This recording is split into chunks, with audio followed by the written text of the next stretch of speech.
interesting show already. It's interesting here in the studio as our paranormal investigator is making all of our electric things go. It's amazing energy. Me today. Came with you today. Houston. Before we go any further, we should probably say the wine that we're drinking tonight to get us through this evening. Okay. This is from Sam's Club. It is Moscato. Your volume. It's you. It's me? It's you. It's not me. See what you're doing? I turned my volume all the way down. It's your energy. It's Moscato d'Asti, and it's from Italy, and it's really tasty. It's a little bubbly. It's a Moscato, and I love it. So, and don't forget, if you give us a topic to talk about on the show, and we pick that topic, we will send you a Pass the Glass class so you can join in with us. So, Melanie, thank you so much for coming to the show. I have had you on my show previously, and we've talked about some really interesting things. And one thing in particular, I find amazing that when you come on to the show, the energy that you bring with it. Like making the microphones not work, the battery drained. You have that. My phone draining down. I've done that. I've done that a couple times, yeah. People probably don't understand what I'm talking about by an energy drain. It's like a vampire drain. Yeah, something like that, yeah. Uh-huh. When you have paranormal activity, it's common for battery drainage. But then you also have like a psychic energy that will also do that. And I guess I'm carrying that this week. Yes, you are. I mean, Saturday I had it out with my husband, and by Sunday we was all better. That's good. Still the energy, I guess. I don't know. Now, there's also, and here we go into this point of view, but the Mercury retrograde. Oh, yeah. You believe in that as well. People don't understand. You know Mercury retrograde? Mercury retrograde's terrible. It is. Do not buy anything, a car, a computer, anything during this retrograde. And it's over November 4th, right? 3rd. Yeah. Because everything breaks. Most car repairs are made during a Mercury retrograde. Yeah, I've had my share, my truck, my car. But yeah, everything seems to break. Computers, cell phones. Well, a lot of things just seems to go haywire. I mean, I have no excuse for it, but yeah, everything goes haywire. It's not just electronics and things of that nature. It's relationships. It's just everything around you. They say that retrograde, it's communication as well. So not only it's if you send out an email, forget or you thought it was there and you thought you typed, or you didn't send that email, Mercury retrograde. But what Mercury retrograde tries to do is take everything out and make you start fresh and wipe out the old. Yes, it helps to reorganize. See, I know what I'm talking about. What happened with your Facebook? I made a post on my Facebook page that people will post things, but it's from 2 and 3 days ago. I don't have anything current on my feed. How strange is that? That is. I mean, because I'm constantly running new. Constantly. Really? Yeah. You see things I post? Wow. You can see things? Okay. Yeah, it's just you. It's just me. Go figure. Maybe it's AT&T. This is true, too. But I wanted to talk a little bit about some of the places that you have been and some of the things, debunking some of the things that you've done. Shelley is the girl that I told you about, that when she goes to Conneaut Lake Hotel. Hotel Conneaut. Okay. She's been to Quite a bit. that place. That place there. The one by the river. That one. Like, yeah. Tell her the experience that when you go. So when I go into the round room, I think Second floor. the second floor does it the worst. Right. The parlor and ground floor, I feel it. The second floor, Playroom. the second floor is. Yeah. It is. I mean, it is incredible. It feels like the room is going 150 miles an hour. And if I sit down, I can tolerate it. But it's still... Tell her to stop. Next time you go up there, tell her to stop. Better. Just tell her to stop. She'll stop. You'll feel better. Because in that room, the entity in that particular room, I've heard a few people having problems with that one. There were 50 other people in the room and nobody else did it. Not everybody is affected. I mean, it's your own personal dealings. Not everybody is affected. But when you get to someplace and you can feel that thing, and it gets faster and faster, the entity is just sitting around the room because she doesn't know what to do. Because of it.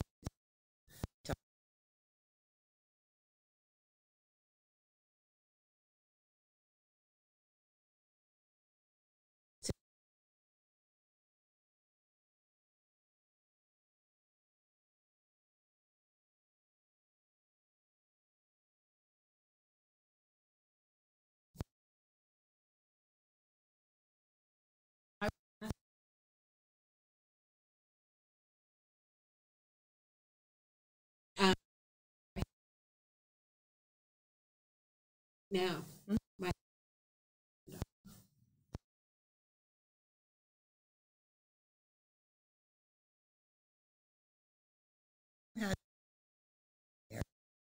All of the you're going to go to Elizabeth's room.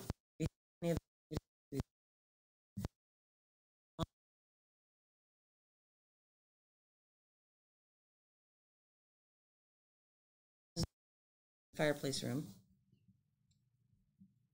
I can't do it. See, it's never bothered me. And in room 231, every time I go up to that hotel, I have to go up to that room and say, hello, I'm here. Or I have things that are messing with me. I used to smoke. I'd set my cigarettes down. I'd go and check on cameras or something like that, come back, and my cigarettes would be clear on the other side of the room. Oh, my gosh. There was one time that we had friends out, and I didn't go up and say hello, but I went back into my room because it was cold. I was trying to warm up, and the picture that was on the wall was on the floor. Wow. Nobody else was in the room but me, and I brought other people in with me, and then the door adjacent to the room that I was in, because we were sharing, that door opens up, and so I was just being a smart ass and said, if you want to come in, at least close the door behind you. The women that were with me, it messed them up a little bit. But one problem. I had told the story that when I was booking acoustic bands and regular bands, I booked an acoustic act up there, and they were on break. And they're out in the parking lot, and they're smoking a cigarette, and they look up into the ballroom, and they see the disco lights going. And they're like, oh, there's somebody up there. They thought maybe they were stocking the bar for the weekend, for a wedding or something, because it was the ballroom, and everybody knows that events at that time, we could have events, were held in that ballroom. Sure. So the one guy goes in and tells the bartender, hey, he said, I think somebody left the disco ball on upstairs. And the bartender says, no, there's nobody up there. He says, oh, yeah, the light, somebody left a disco ball or something. The lights are flashing up there. She's like, I'm telling you, nobody's been up there all day. He goes, I'm telling you, we just saw them in the parking lot. There's lights on. He goes, you might want to check that out.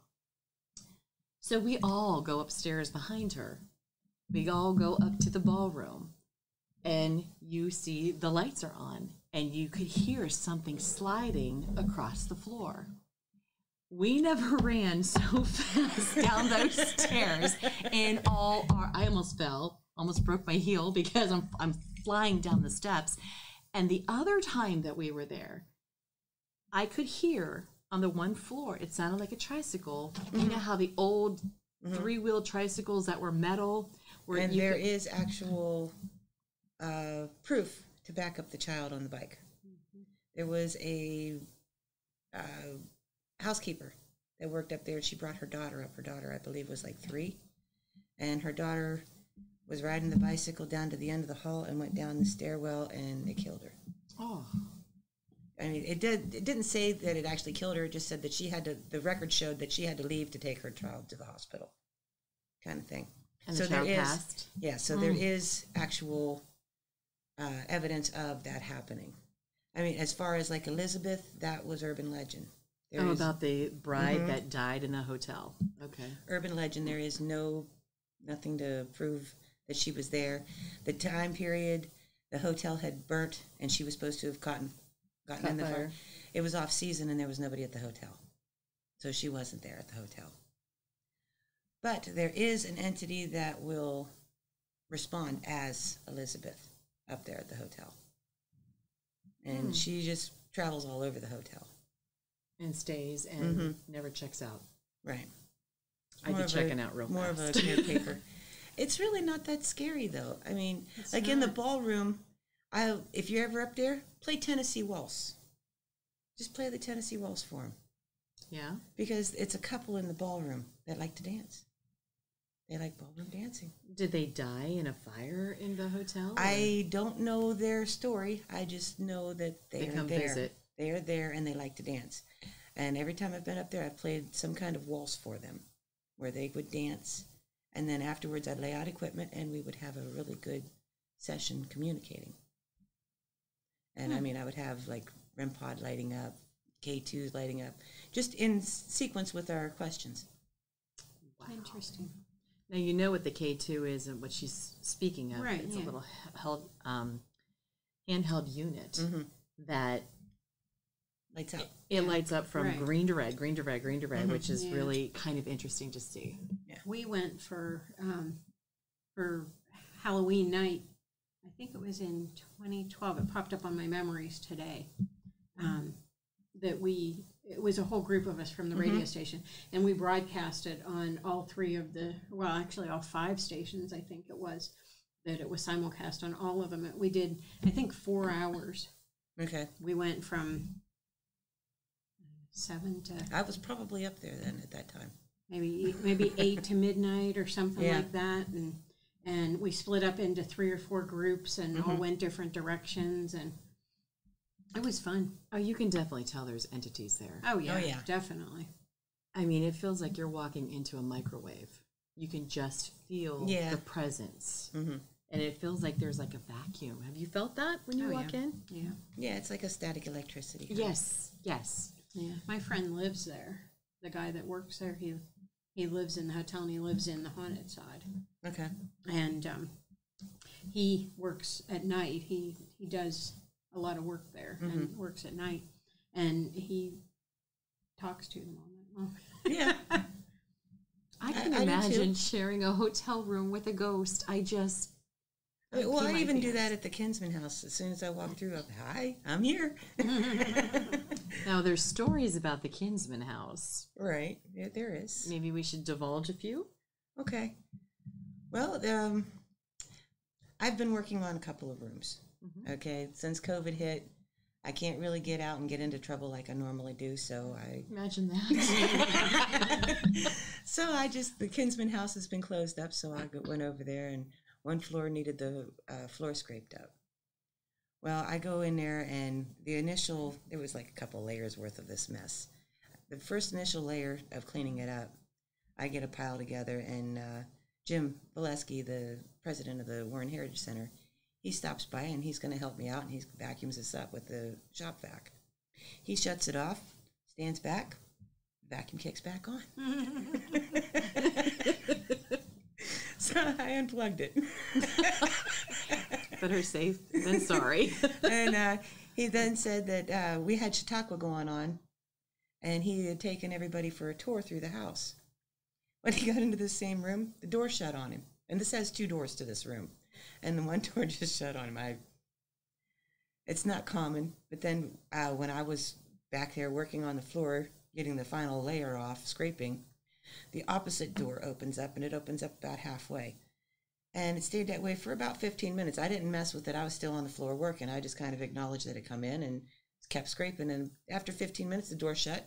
They left. Now, there is an entity in the house. Yes, there is Olive for sure. And Olive, this was Olive's house. Yes, the house was built for her by her parents as a wedding present for her and Frederick. Frederick Kinsman. Yes. Now, do you think there was, from what I'm told, there was foul play, and that's how Olive passed? I can't find the information. The only information I found was that she passed. I've heard that it was complications from childbirth, but that doesn't fit. Because when she died, her last child, Thomas? Is it Thomas? No. Olive. She died at 10 months old, and Olive died 2 months later, which would have been a year after the birth, which would not be complications of pregnancy. Then I've heard maybe consumption. But there is no actual record of how she died. Or where she's buried. Her children. Well, she was buried originally at the Pioneer Cemetery. And then I guess Frederick had purchased or donated the land for the Oakwood Cemetery. And then had Olive and the kids exhumed from Pioneer and taken over to Oakwood, where Olive and the kids are buried with her father. And Frederick is buried with his second wife and their children right across the road. Wow. That's interesting. They do say, or at least some of the psychics say that have been there, that they think that there may have been some foul play that may have happened. It's possible, but I don't have any record of it. So I can't validate. I can't say yes or no. I have no record. I have no proof. Okay. And I am one that I'm going to have to go with proof overall. You like to debunk everything. So if there's a ghost somewhere, you go and you... I will debunk it until I can't debunk no more. Mm-hmm. I mean, because there has been on private cases where I have found that they have pipes rattling that's causing the noises, or they have wiring that's bad in the walls, and some people have reactions to a high EMF. So if you have bad wiring that's giving out an electromagnetic field, you're going to feel sick, you're going to feel nauseous, you're going to feel creeped out, you're going to have all kinds of feelings, and that's a natural effect, not paranormal. Oh. Okay. That puts a little twist on things. Mm-hmm. Now, there is a haunted, I call it haunted because I brought in last episode, I brought a spirit back to and I know I did, back to my house. And it was one of the soldiers that are in the Red Cross Cemetery. Well, it's not really the Red Cross Cemetery, but it's... Pioneer Cemetery. Yes. Tell us a little bit about that cemetery. From what I know of the cemetery, I mean, there was the first one buried there was a 9-year-old little girl? I think so. I think she's up front. Yeah. And then there was soldiers buried there. Paranormal wise, I really can't say that I've had a whole lot of activity there because I really don't investigate cemeteries a whole lot, because it seems to me that we don't want to awaken them. They're already sleeping. Well, I find it hard to believe that if an earthbound entity is going to haunt something, I find it hard to believe that they would stay in the cemetery. I guess it's just my own, because I mean, if you pass, are you going to stay there at the cemetery where your body is, or are you going to go to where you was happy? That's true. That's why they walk. There's ghosts and entities that walk the earth, and they don't cross over. Earthbound. And they're earthbound because they probably don't want to know what's on the other side. I've talked with many psychics, and we've come up with they're either afraid to cross over because afraid of going to hell, or they're happy with where they were at, or maybe they're looking for something. They have messages that have to be passed over. There's 1,000,001 reasons why they haven't completely crossed over. I mean, it's a matter of actually getting in and getting the entity to talk with you. Which you do that very well. We do. In fact, you probably brought one here because my battery keeps draining. But one in particular, and we have played the clip on the show. You were in a jail, and the entity kept talking back and forth to you. Moundsville Prison. Yes. Mansfield Prison. Good old Red. Red's prison. Moundsville Prison is a huge place. But we was down at Max Security. And the very last cell at the end there was known as Red Cell. And 2 cells down was his best friend. And his best friend was ordered to kill him. He stabbed him. when we got there, and there was four women in our group. There was like 5 guys coming out of this area as we was coming in, telling us how they were shaken up and scared. Well, we go down in there, and with the video, as you've seen, we were all comfortable. We were all fine. We were talking, and we had all kinds of interactions with Red. I think he just liked talking with us women. Mm-hmm. It's probably been a while since you've seen a woman down there. Mm-hmm. Well, there's quite a few female paranormal investigators. I mean, the community's huge. It really is. It's a lot bigger than a lot of people think. But yeah, that was fun. How hard is it for an entity to reach out to somebody? Because you would think that if they would have touched you, it would go right through you like a vapor. Now I go into investigations, and a lot of people go in with like protections. I do not. Mm-hmm. Excuse me. I want the interaction. I have been touched. I've had my hair pulled. I've had my arm brushed. I've been grabbed. But I ask for it because I want the interaction. So yes, they can do that. I don't know if it's something they've learned over time kind of thing. I don't know, but yes, you can be touched. Yes, they will interact with you. So and it seems like the month of October, mm-hmm. Halloween, that's when you're getting the most vibes and the most bewitching mm-hmm. Things that happen. Mm-hmm. Have you had anything happen? Poor Tim, your husband, yes, I mentioned you. He would not come on camera.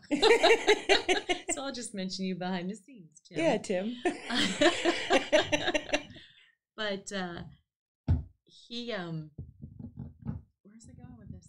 I was so excited to mention Tim that I forgot where my... I'll tell you that... your house, yes. Go ahead. Well, Tim, I'll tell you about his first experience. Encounter? That he actually, because he started out as a sincere skeptic, till we went to Hillview Manor. And Hillview Manor is over here in Newcastle. It's not far from here. It's like 45 minutes. Well, from Warren. We went in there, and on the first floor, in the old wing, well, the north wing, I think that's what it is, there's an area where you can just go completely around. It's like a big square. Something kept tapping Tim on the shoulder. And there's nothing there. There's nothing there, but he ended up going completely around this whole thing because this thing was just tapping him, keeping it, and just basically showing him his way around there. So he's no longer a skeptic. I mean, it's good to have a skeptic. It's good to have that kind of mindset because you're not thinking everything is paranormal. You're going to go in and you're going to debunk to get to the actual paranormal.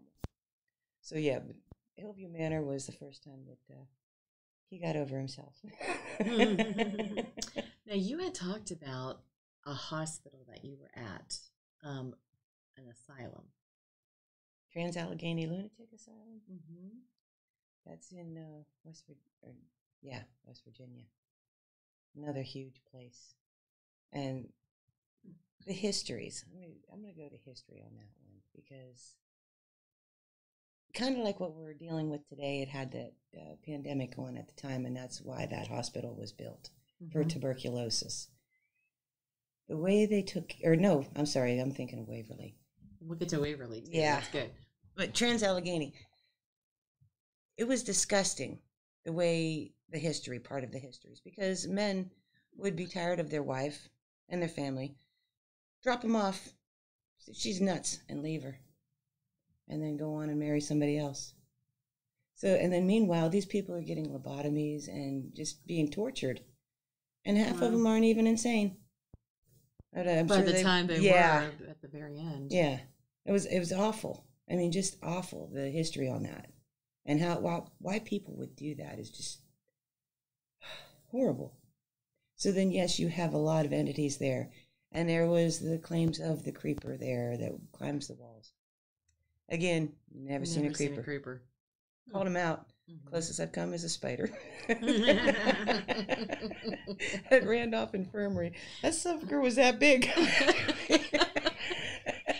And mentioning my husband again, I'm in the basement at Randolph Infirmary, and I'm yelling, "Here, creeper, creeper, creeper." This spider comes out and he literally is coming after me. Oh my gosh. And I looked at my husband. I said, either you kill it or I'm shooting. Oh my God. Now, the hospital, the tuberculosis hospital you were talking about. Waverly Hills. Waverly Hills. Okay, that is along the lines of what we're kind of dealing with today. Mm-hmm. I don't think it's as severe today as it was then, because, I mean, they had thousands of people in a hospital that was only supposed to hold like 250. Oh, wow. And it was horrible. As you walk through that hospital, you can feel them. And just, there's a outside catwalk that you're walking, and I mean, you can honestly just feel these people staring at you, because they would take them all and set them outside. Oh. Because they figured back then that the fresh air was the best thing for you. In the sun. Mm-hmm. And even in the winter, with snow and all that, and in the mountains, you're going to have some serious snow going. But they stuck them all outside, blankets, all that. So as you're walking down the catwalk, you can seriously feel these people there. And oh my gosh. It's sad. It's another one that's really sad. It's an amazing place. These places are all amazing. Because even with the hunting for ghosts, there's more to it. Mm-hmm. You're looking for histories. You're looking for who these ghosts are. Who they belong to. Yeah. Why are they here? Mm-hmm. And by looking into their history, you get to know them. Mm-hmm. Makes it fun. Yeah. Okay, and I have to throw this one in there for my friend Debbie. Okay. We went to Wildwood Sanitarium in New York. Mm-hmm. And that's where she met her friend, the doctor. He's talking about bringing a ghost home. Dr. Henderson was the original doctor of the sanitarium. Ah. He passed away. Well, when we was there investigating, he wasn't talking to none of us because we were all married or involved, except for Debbie. Oh. And so that night we hooked Debbie up with Dr. Henderson. Oh my gosh. This can't be good. Well, from here on out, Debbie is known as Debbie Does Dead Doctors. That's hilarious. So did he come home with her? No, I don't think, but I mean, that night she said that she constantly felt something going on the whole night. It wasn't actually sex or nothing like that, but right. She just felt him around Groped. Her. Mm-hmm. Touched. Oh my. So Debbie and her dead people. Now, there was a place that you went in New York. It was a house. Hinsdale House. The Hinsdale. Tell them about the Hinsdale House. Hinsdale House is a wonderful place. Originally, it was a stop for stagecoach. And they would come through, and stop and get food or whatnot. Well, there was a couple brothers that I guess owned the property. And a few times they robbed and murdered the guys that come through, buried them on the side of the mountain. Then it was also Native American land within that area. So there is tons of activity that goes on at the Hinsdale House. I mean, just tons. A good friend of mine, she's up there now every weekend, and she's checking everything out. And she'll throw up videos for us, but yeah, it's a great place to go. If you're into the paranormal, you definitely want to go there. Now, you guys were inside. You slept inside, right? Oh, yeah. And you're not really... I was there for a couple of nights. I mean, we'll go up there for a few days. And people normally don't stay? Yeah. Okay. Dan is nice enough to have it open. It's not every place, every location has it open that the investigators can stay the night. But when you do have a place like that, that's great, because when you're up investigating all night, you're too tired to want to go out and drive home to a hotel or drive home or whatnot. Stay there for the night, get up, and then go home. And then when you have all the worries of the ghosts and all that, the last time I was up there, me and Angel, it was just me and Angel, we were up there, and about 3 o'clock in the morning, after we finally went to sleep, we heard something drag across the floor. It sounded like it lifted up and dropped. Neither one of us scared. You didn't care. No. You heard it. You told him to stop it. Yeah. Good night. And we did. Yeah. I guess it's all attitude. If you go in there and you're going to have all kinds of fear of everything, they're going to mess with you, and they're going to mess with you hard. Mm-hmm. I mean, that's even in day to day, though. And if you're around somebody that wants to mess with somebody and they think they can intimidate you, they're going to. They're going to bully you. Right. Mm-hmm. Same thing goes with ghosts. So if when you go into an active location, take the mindset that you don't scare me. Now, didn't you say that in that house you could see a vision and I he had did a plaid see shirt on or I something? seen a full-bodied apparition there. Yes, I did. He was wearing a green shirt, like a green T-shirt, and jeans. Yes, and that was probably because I yelled at him earlier that day. What did he do? Sometimes you get phantom smells. Right. We walked into the building, and I mean, this was just unloading the cars and just starting to bring stuff in, and it smelled like death, rancid death, horrid. And it's been known to do. Could it have been something he ate? It's been known to phantom smell that particular kind because they want to chase us off. Okay. And so when I got in there, I just told him to knock it off because I paid my money. I'm staying. Yeah, I ain't leaving. So get over it and quit it. He did. And it was later that night he showed himself to me. Oh, I don't know if that was a sign of respect or what, but I thanked him. He probably understood where you were coming from. Right. He understood that I wasn't going to bow down. I'm not afraid, no. Mm-hmm. Now, there's another jail that you had talked about, Licking County. Licking County? Yeah. That's another one place. Tim, yet again. Thanks, Tim. Jeff Fent, the guy that built the mystery machine for me, Mm-hmm. he had a ghost box up there. Well, a geo box that he had built. And we was doing this EVP session, and I had my husband walking along the catwalk. It was an outside catwalk. He was walking along that with his mag light, just planking it on the bars, telling everybody the light's out. By the time he got up to the cell that we was sitting in and said that across the geo box, it said, "Okay, good night." That was wild. Because when you get responses like that, that's crazy. That's crazy fun. And we had a conversation in another cell down on the, I believe it was the female unit in that area as well. Because there was supposed to have been a girl that committed suicide. It's been a while. I'm trying to remember the whole history on that one. But I believe she tried to commit suicide or something of that nature, and we had a good session on that one too. So there are a lot of places to check out if you're into the paranormal field. Now, there was another place that you spoke of, and it was a Mason house. Do you remember that one? Oh, yes. The up in Cleveland. Mm-hmm. The House of Wills. The House of Wills, yes. House of Wills. That was built by Freemasons. Mm-hmm. And then it was sold to Mr. Wills. I can't remember his first name. But he was a black man, and he was one of the first business owners in the area. Mm-hmm. And he was all about promoting, business and whatnot. In that building, beautiful. I mean, just beautiful. I would have liked to have seen it when it was originally all together.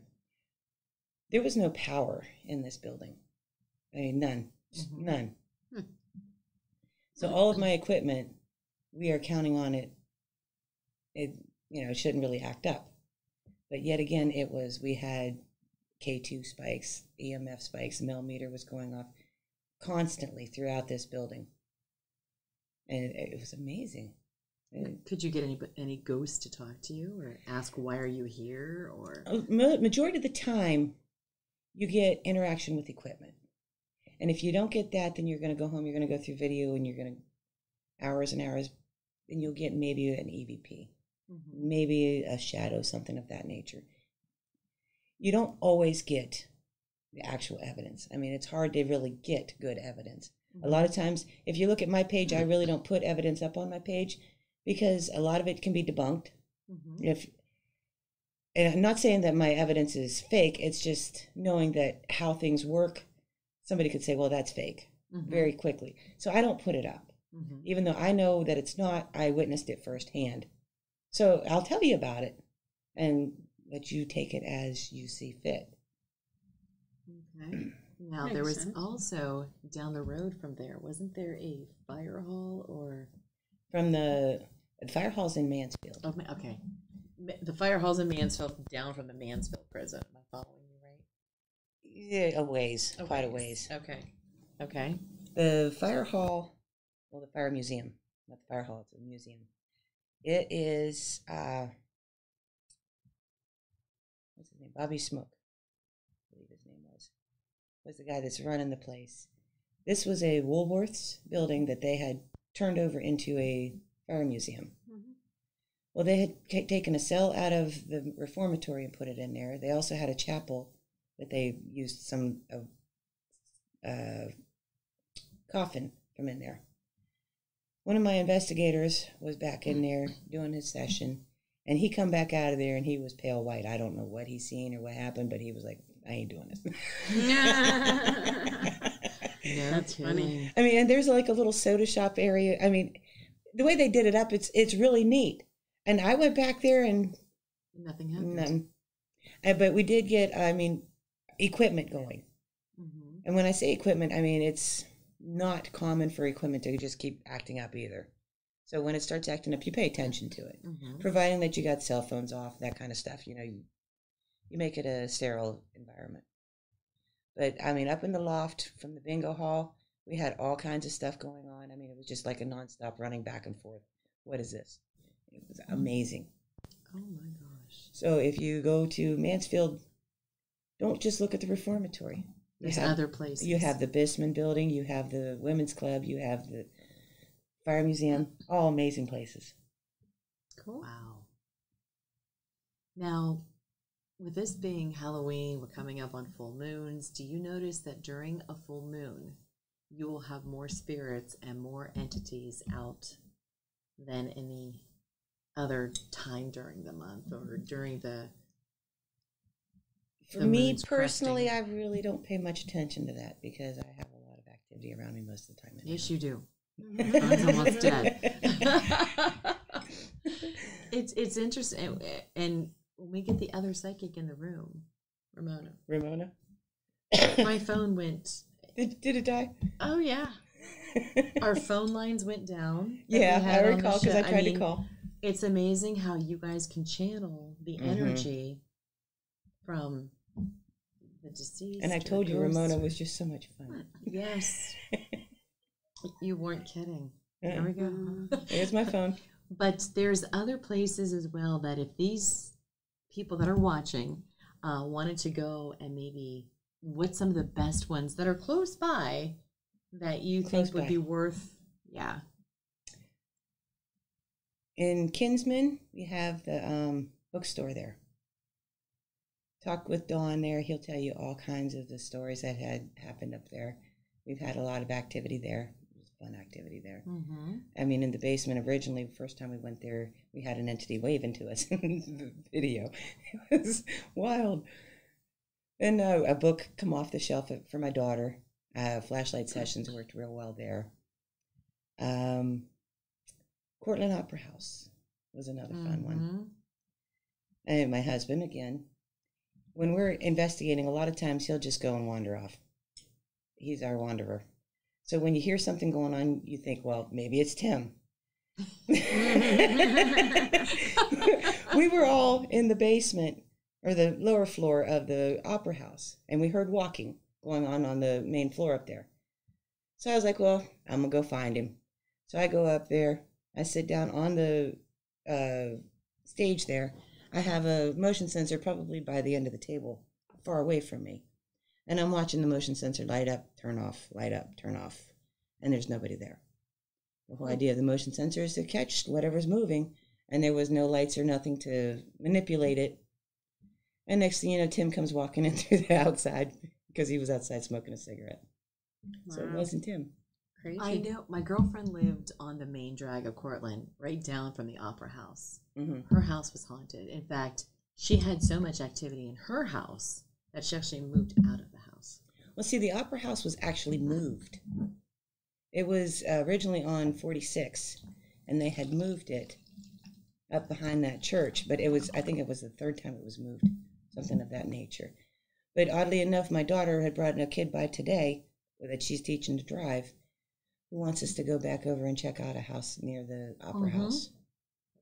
My girlfriend said that when she would wake up in the morning, her cupboards would be open, the drawers would all be pulled out, and it would be like, no, not again. That sounds more like a poltergeist type activity. Where there's a house on East Market Street in Warren the same way. With poltergeist, that's more of just like a ball of energy. It's not it doesn't have an intellect, I guess is the way I want to put that. So poltergeists are bad? It could be nasty, I guess. That's what Lori was asking. Can you ask her what are the signs to look for spirits in your house, as well as if you can tell if they're good or bad?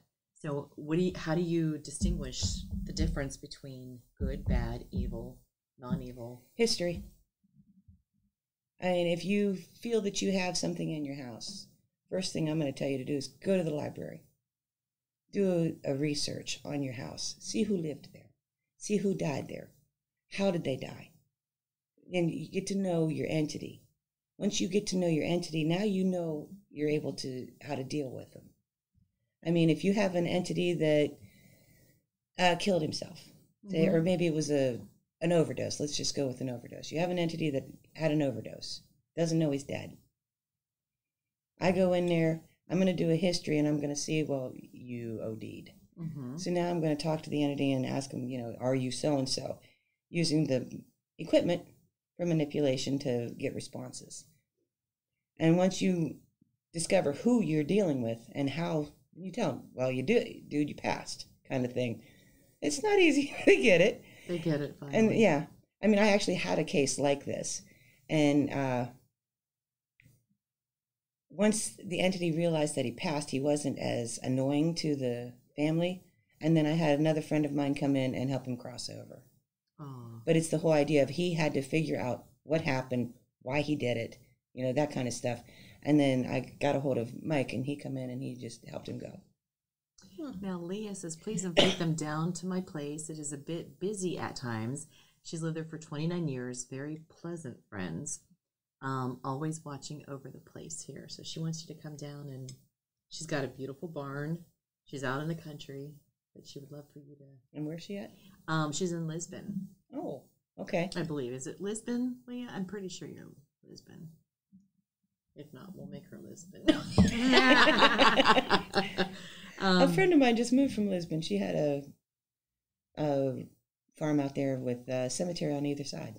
It could be Lisbon, East House, down southern. Yeah. Past Columbiana type thing. But yeah, definitely. I'd love to have you guys go down there too, because she's always talking of things that go bump in the night. Game. Yeah, that would be. And if somebody wanted to get in touch with you to maybe go through their house if they're seeing some strange things happening, or you can message me on Facebook. Okay, give them your info. Yeah, give me your info, or you can call me at 330-646-4968. She's got a whole shaggin' wagon crew that I goes do. out. I have a full team. I have full equipment. Ghostbusters. Yeah. And she's tagged in our Yes. watch party, so that's how you could get her on Facebook. Yeah. She's a few miles out of Franklin Square in an old log home. Oh, that sounds like even more fun. Leah, we're going to hook you up with her. We also want to hook you up with Jamie King. Yeah. And maybe do an outside. Yes. We had him on about Bigfoot, where Jamie did a twist on it that I would have never thought in a million years it would have ended up the show the way that it did, where he's saying that it's more like, I don't want to say an entity because it's not, but he's thinking it's spiritual more than, I mean, people believe in Bigfoot or they don't believe in Bigfoot, but when he was out in the woods in Allegheny, he knew where he was at. Yeah. He heard things out there, and when he yelled out, "What forest am I in?" he had one of those meters. Now, to the naked ear, he couldn't hear anything. Right. But when he took that That's machine, an EVP. the EVP, took it back home, he said he heard somebody say Allegheny. Yeah. So he said, it just... Yeah, that's an EVP. That's electronic voice phenomena. I don't know if I could tell you that was Bigfoot, a ghost. Don't know. Just have to go out and debunk it. Now, it'd be interesting to see.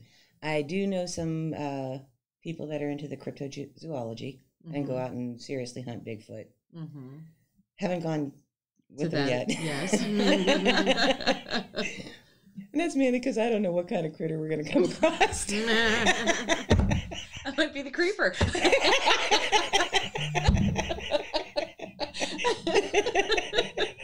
All in good fun. Don't offend. But yeah, no. It should be interesting to see if we can't get a group of people to go out there. Oh, I have a group already. Yeah, they're all game. Awesome. If I tell them, it's paranormal, they're game. That's what we're all about. So, what's your next big endeavor? Where are you guys headed besides the Creeper Bigfoot? Well, we haven't really made any plans yet because of COVID. Mm-hmm. We're waiting for that to clear up. Once we do get the all clear, then I will be hosting a ghostly gathering at the Kinsman House. I'll be putting one of those together again. I do want to put together another Paracon, but again, I have to wait until COVID is all said and done. So no immediate plans as of yet. Okay. I'm just kind of hanging out, laying low. But now, if I get invited, I'm going. Oh, we got to get you out to Leah's then. We've got to get you out to Leah's. Lori, again, are you able to ask loved ones to visit us, or is it just our subconscious if we think they do? It happens to me periodically in dreams. She'd need Ramona on that, huh? That's more of a psychic type question, but I can say that when you dream of those that have passed, chances are they're coming back to visit you and talk to you, just to comfort you, if anything else. That would be my best guess. What about when you smell certain smells, like say your grandmother that passed, and she liked carnations or roses or phantom scents? Yes, right. You get them a lot. I mean, and that again would be something that you should find comforting, that they were there to see you. Mm-hmm. I mean, you knew them while they were alive, so why would you be afraid of them in spirit? You shouldn't be. So they're coming to see you. Pretty much, yeah. Robert wants to know, ask about the Ouija boards. I personally do not like Ouija boards. They are, again, another tool used for communication. I personally don't like that particular tool. I've had bad experience with it. I don't like it.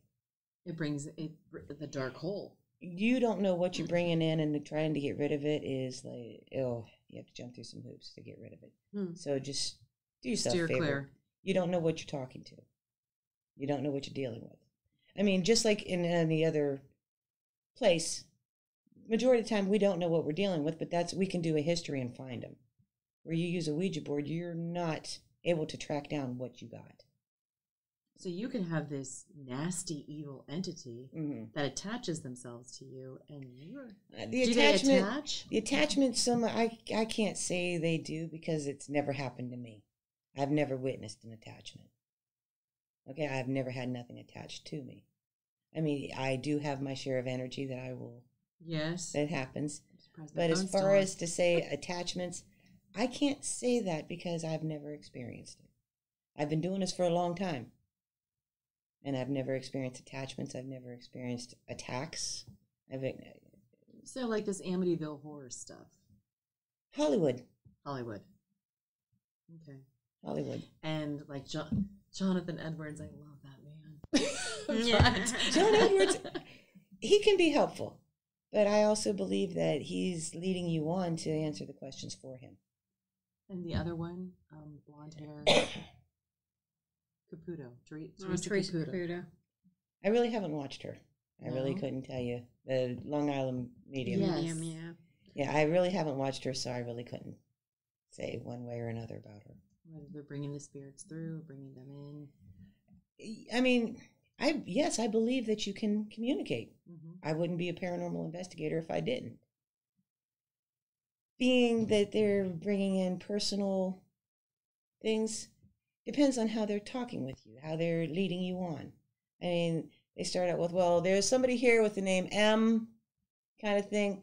They're leading you on. I'm sorry, but they are. They should be able to narrow it down a little bit better. You were talking about... Oh, gosh. I had a psychic party at my house, okay? And they took each of us one at a time into a different room. And they, Did a reading, yeah. So I'm sitting there, and, I really wasn't a believer. And they said to me, there's someone with the first initial P And I didn't say anything. They knew nothing about my background whatsoever. The only thing they knew is that the house that they were at was my house. And somebody with initial P. And this guy's standing there with his hand like this. And I looked at him kind of funny, and I looked at his hand, and he says, this is an ice cream cone. And I started crying. And he said, what's going on? And I said, well, the P is my dad, Paul. And the ice cream cone is because every Sunday after church, we used to walk around the corner to an ice cream shop. And from then on, I believed. I really did. Oh, yeah. You just got to watch, believer. because you do have those that will try to take advantage of you. Yeah, but how would he have known that? I mean, that was something very personal. Spirit tells him. I mean, it just right. Straight well, up. I get that. Honestly, he's not going to even remember. I mean, you could talk to him in a week from now, and he's probably not going to remember that. Yeah. Because he talks to a lot of people all the time. But for you, it is personal. It's going to. Yeah. You're going to remember it. It was really crazy, though. I mean, how would just when you're when you're dealing with psychics, guessed. make sure you're dealing with good psychics, not those that are going to take advantage of you. Yeah. I mean, I had one that it had me hot. No. Telling me that I had all kinds of evil around me and this. You probably did. They follow you everywhere. A psychic should not do that to you. Mm-hmm. A psychic, they're there to help you, to build you up, not to scare you, not to bring you down, and not to soak you for money. So once that starts, you have to put an end to that. Mm-hmm. I know a lot of psychics. I know a lot. And they don't do that. I mean, if they was, they wouldn't be friends of mine. Straight up. I mean, that's how that is. They are not like that. I need one. I need to talk to one. Tonight, Amy Perry Lane will be on at 9. Check her show on Facebook. Okay. She's awesome. I just love that girl. Incredible girl.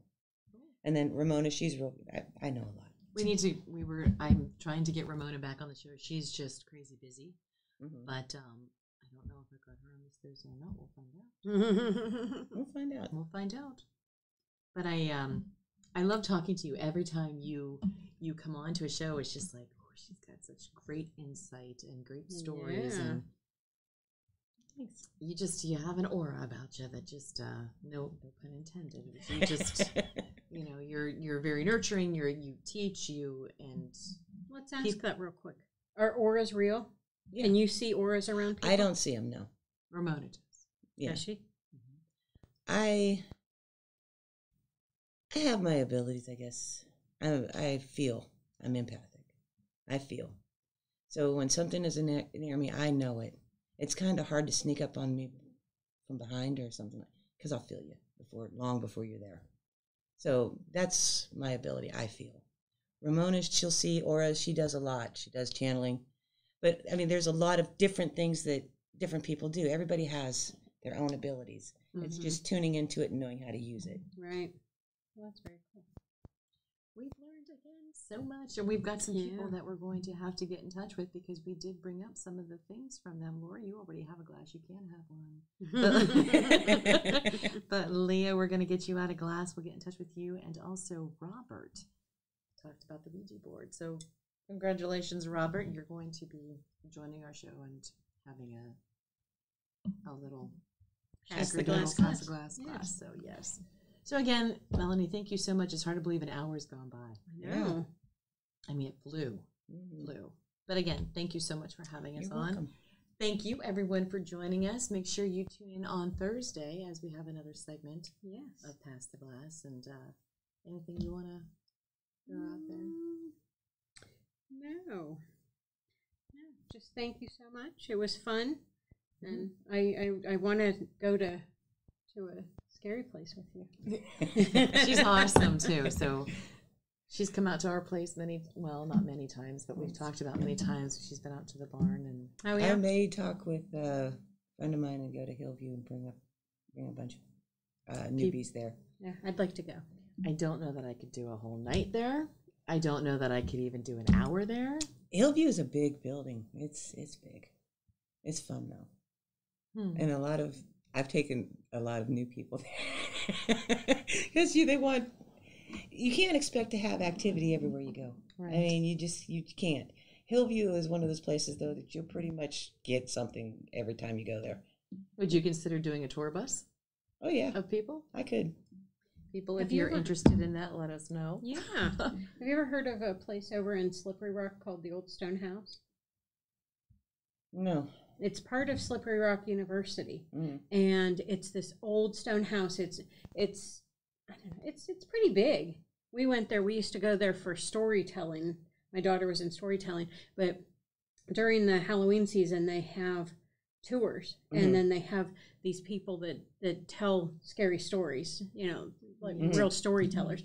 But the house is haunted, and the people, the caretakers of the house, are Slippery Rock employees.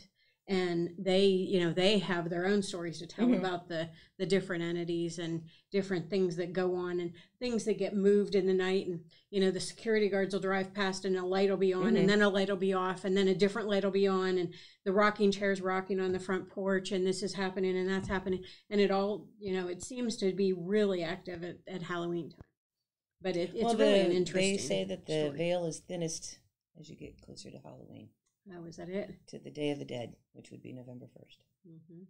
So look for things to go bump in the night at people's houses. Yeah. And Just say hi to them. Don't be scared. Don't run. I mean, how would you feel if somebody come up to you and screamed in your face?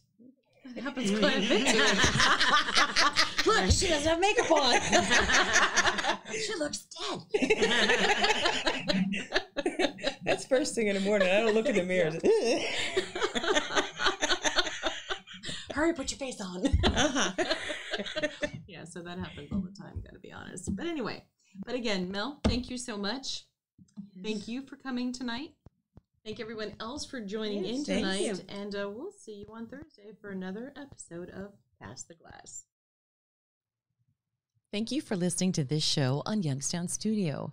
If you like our programming, we invite you to subscribe to our YouTube channel, follow our Facebook page, or subscribe to your favorite podcast platform like iTunes or Spotify. This is original Youngstown content, and we would appreciate you sharing the videos and the word about us. Thank you.